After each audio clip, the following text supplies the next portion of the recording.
El gato no fue domesticado. Se domesticó a sí mismo.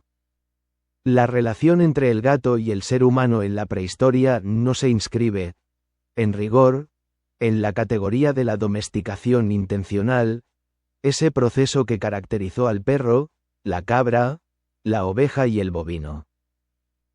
Estas especies fueron seleccionadas por el hombre de manera sistemática, mediante la gestión deliberada de la reproducción, con el fin de obtener caracteres conductuales y morfológicos útiles para la economía pastoril o la caza. El gato, por el contrario, recorrió un itinerario radicalmente distinto, el del comensalismo espontáneo, un proceso por el que dos especies biológicamente distintas entran en contacto estrecho e instauran una forma de utilidad recíproca sin que ninguna de las dos haya planificado ni impuesto a la otra un cambio en su propia condición. La distinción entre domesticación intencional y comensalismo no es meramente terminológica, tiene implicaciones profundas en el plano evolutivo, etológico y cultural. En el caso de los animales domesticados en sentido estricto, el hombre ejerció desde el principio un control sobre la reproducción, seleccionando sistemáticamente los caracteres deseados y suprimiendo los indeseados. El perro fue seleccionado por su docilidad, su cooperación en la caza y su vigilancia nocturna. La cabra y la oveja, por su rendimiento en leche, lana y carne. El bovino, por su fuerza de trabajo y su capacidad de transporte. En todos estos casos, el proceso de domesticación dejó huellas morfológicas rápidas y profundas, reducción del volumen craneal, modificación de la dentición, alteración del ciclo reproductivo, variación en la pigmentación del pelaje. En el gato, estas modificaciones morfológicas estuvieron ausentes o fueron extremadamente reducidas durante miles de años. Los esqueletos felinos de los yacimientos neolíticos de Oriente Próximo son prácticamente indistinguibles de los de sus progenitores silvestres, mismo tamaño, misma estructura ósea, mismo perfil dentario. El estudio de Driscoll y colaboradores de 2007 aclaró que, a diferencia de casi todos los demás animales domésticos, el gato no fue objeto de selección artificial intensa al menos hasta la Edad Media, cuando aparecieron por primera vez con frecuencia significativa las variantes del pelaje que hoy asociamos a las razas domésticas. Durante milenios, el gato permaneció genética y morfológicamente casi idéntico a su progenitor silvestre, cambiando solo, y de manera gradual, en el plano conductual, volviéndose menos reactivo a la presencia humana, más inclinado a tolerar la proximidad con sus congéneres y con el hombre, más flexible en sus hábitos alimentarios. La diversidad genética de los gatos domésticos sigue siendo además similar a la de los gatos silvestres, otra señal de que nunca hubo un cuello de botella demográfico tan estrecho como el que caracteriza a las especies sometidas a selección artificial intensa. Driscoll y sus colegas propusieron para este proceso el término de autodomesticación. El gato se habría domesticado a sí mismo, aproximándose voluntariamente al hombre y dejando que la selección natural, operando en un entorno antropizado, modelara progresivamente su comportamiento sin requerir intervención directa alguna por parte del hombre. Conviene precisar, sin embargo, que esta definición no debe entenderse en el sentido especializado con que el término se emplea para los bonobos o para ciertas hipótesis sobre la evolución cognitiva humana, donde la autodomesticación implica mecanismos intraespecíficos de selección social. En el caso del gato se trata más bien, como precisa Ceder en su sistematización teórica de 2012 y como confirman las actualizaciones más recientes, de un caso extremo de comensalismo mutualístico.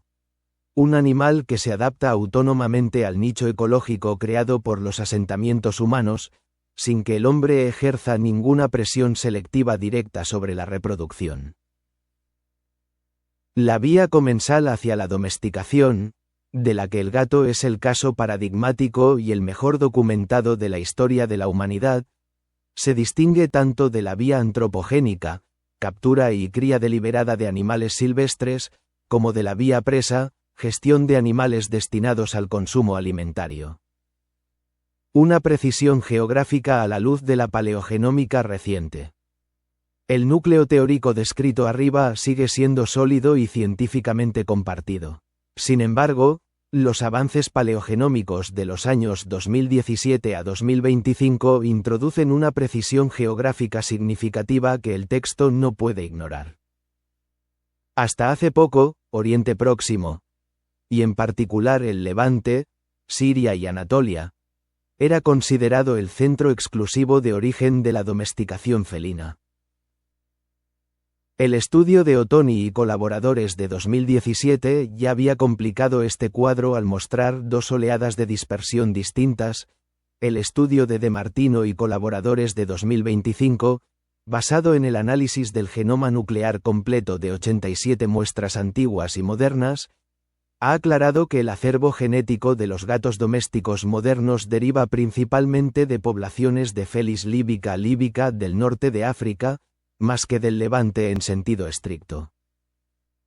Los gatos neolíticos de Oriente Próximo, los que se acercaban a los graneros anatolios y levantinos hace 10.000 años, resultan a menudo, desde el punto de vista genómico, gatos silvestres locales con introgresión antigua de líbica, no antepasados directos de los gatos domésticos modernos.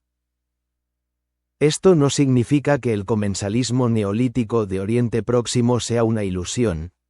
El enterramiento chipriota de Xilourocambos, datado hace 9.500 años, y los hallazgos de gatos próximo orientales en Polonia entre el 4200 y el 2300 a.C.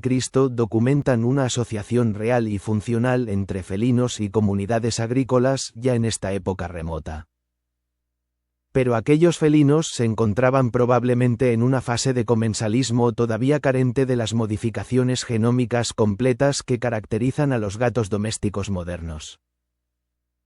La cuna genética de estos últimos debe buscarse en el norte de África, y su difusión en Europa se completó solo hace aproximadamente 2000 años, en época romana, a través de las rutas comerciales del Mediterráneo antiguo.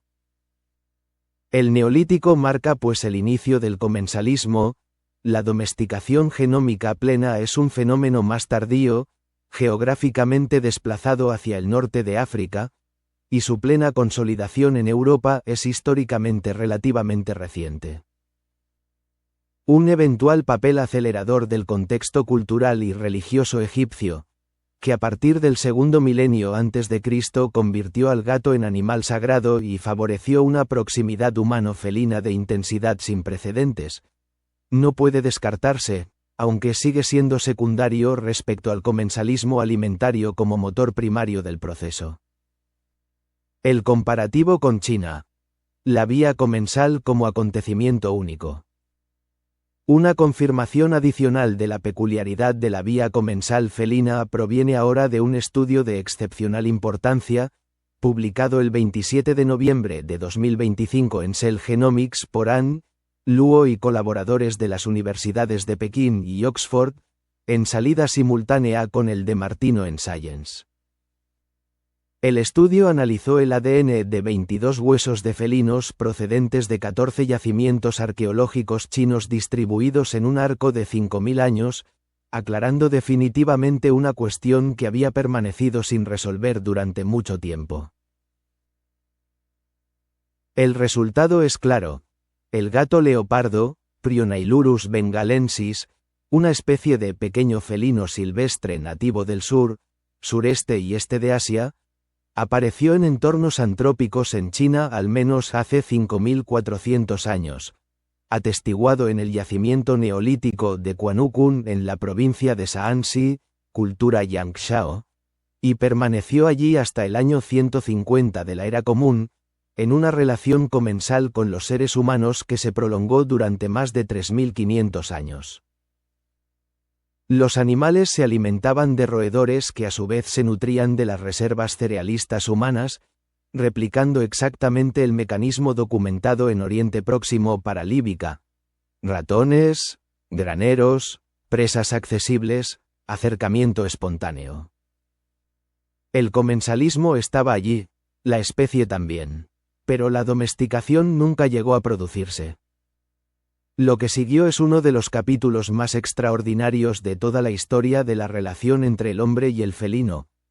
Un silencio de aproximadamente 6 siglos. Desde la caída de la dinastía Han Oriental, hacia el año 150 de la Era Común, hasta la dinastía Tang, hacia el año 730 de la Era Común, los yacimientos arqueológicos chinos no devuelven casi ningún resto de felino de ningún tipo. Este vacío no es casual. La literatura científica china lo vincula al colapso de la agricultura, a la drástica reducción de la población y a la prolongada inestabilidad social del período comprendido entre Han y Tang. Siglos de guerras, fragmentación política y contracción de los asentamientos que destruyeron exactamente el entorno comensal estable que el gato leopardo necesitaba para prosperar en los márgenes de los núcleos habitados. El comensalismo no sobrevive al caos. Requiere graneros llenos, aldeas estables, una civilización en funcionamiento. Un elemento adicional contribuye a explicar el fin de la relación. El tratado agronómico chino Qimin Yaoshu, redactado en el siglo VI de la Era Común, documenta que precisamente en ese período se comenzó a criar las gallinas en jaula, una práctica que convirtió al gato leopardo, cazador habitual de aves de corral además de roedores, en una amenaza para la economía rural en lugar de un aliado. Transformado de guardián del granero en depredador del gallinero, el gato leopardo perdió todo atractivo a los ojos de los seres humanos y dejó de ser tolerado. Cuando los Tang restauraron la prosperidad y la estabilidad agrícola, el nicho ecológico estaba libre, pero quien llegó a ocuparlo no fue el gato leopardo, sino el gato doméstico, Felis catus, ya seleccionado durante siglos en Occidente para la convivencia con el hombre y mucho más adaptado que cualquier silvestre a la vida en los asentamientos. El primer gato doméstico identificado con certeza en China mediante análisis de ADN antiguo es un ejemplar genómicamente reconstruido como parcial o totalmente blanco, procedente del yacimiento de Tongguancheng en el condado de Jinbian, provincia septentrional de Shaanxi, datado hacia el año 730 a 750 de la Era Común, en plena época Tang. Su genealogía genética lo vincula a los gatos del yacimiento de Sankent en Kazajistán y a los gatos silvestres y domésticos del Levante, confirmando que la ruta de llegada fue la de la ruta de la seda terrestre, a través de Asia Central hacia el oeste de China. Una segunda ruta, la de la ruta de la seda marítima, habría llevado gatos a las costas meridionales y orientales de China en época posterior, como sugiere la distribución geográfica de los linajes genéticos de los gatos chinos modernos. ¿Por qué fracasó entonces el gato leopardo donde Líbica tuvo éxito, a pesar de 3.500 años de comensalismo? La respuesta es probablemente una combinación de factores. Los hábitos predatorios que lo convirtieron en enemigo de los criadores de aves de corral, el colapso histórico del entorno comensal chino, y sobre todo ese umbral de tolerancia hacia el hombre que Líbica llevaba en su propio repertorio etológico y que el gato leopardo no poseía en la misma medida. El comensalismo no basta. Hace falta también la biología adecuada. Y esa biología, en toda la historia de los felinos, perteneció a una sola especie. Este contraste refuerza una conclusión de alcance general que recorre todo el ensayo. Muchas especies de felinos se han acercado a los asentamientos humanos a lo largo de la prehistoria y de la historia, atraídas por las mismas oportunidades ecológicas. Solo Felis líbica logró recorrer el camino entero desde la estepa hasta el salón. El comensalismo neolítico de Oriente Próximo no fue pues un resultado inevitable de las condiciones ecológicas. Fue el resultado de una combinación irrepetible de factores biológicos, geográficos y conductuales que se dio una sola vez en la historia de la vida sobre la Tierra.